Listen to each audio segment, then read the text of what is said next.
In a televised address following the final departure of U.S. troops from Afghanistan, President Joe Biden made a series of assertions about U.S. policy in the country.We've fact-checked some of his claims, comparing them with his earlier statements and the situation on the ground. Mr. Biden said this in his speech on Tuesday.However, 2 weeks ago he told ABC News that if there are American citizens left after the 31st of August withdrawal deadline, then we're going to stay until we get them all out. U.S. officials estimate that up to 200 Americans were left behind after the departure of the last U.S. troops from Afghanistan. The Pentagon has confirmed that some American citizens tried to reach Kabul airport for the last evacuation flights, but were unable to do so. The U.S. is in negotiations with the Taliban and neighboring countries to secure safe travel routes which don't involve the U.S. military for people who want to leave, such as overland passage and chartered flights.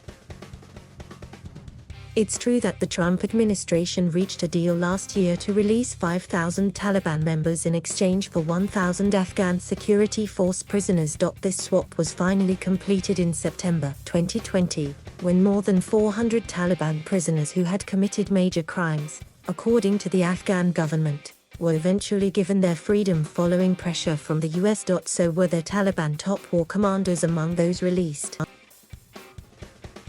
Afghan government officials certainly believe they were and had told the Americans of their concerns. Reported to have been among them was Maulavi Talib, a senior Taliban commander who oversaw the attack on the southern Afghan city of Lashkargah. It is also important to note that other Taliban commanders were released long before the Trump administration's agreement. For example, several senior members of the Taliban were released from Guantanamo Bay during the Obama administration in 2014 as part of a prisoner exchange.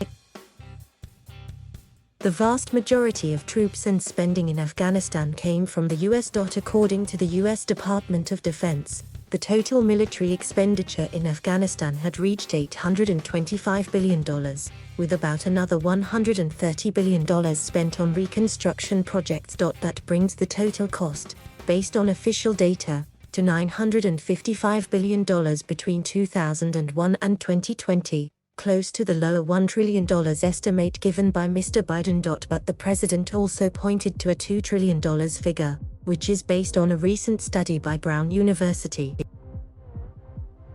This study also includes spending in Pakistan, which the US used as a base for Afghan-related operations, and runs through to the 2022 fiscal year based on requested money. It found that costs of the war in Afghanistan from 2001 to 2022 would amount to $2.3 tn. The figure includes interest on debt used to finance the war and expenses like veterans care. In his televised address, Mr. Biden highlighted how America's goal in Afghanistan had developed from a counterterrorism operation to nation building.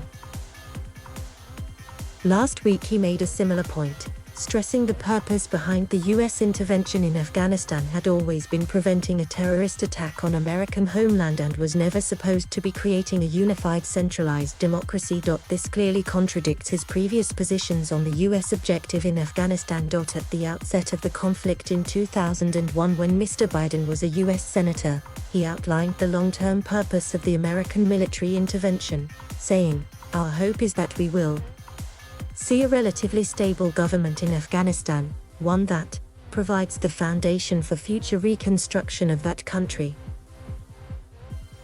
And again, in 2003, in another quote, tracked down by the Politico website, he said the alternative to nation building is chaos, a chaos that churns out bloodthirsty warlords, drug traffickers and terrorists. Read more from Reality Check. Send us your questions.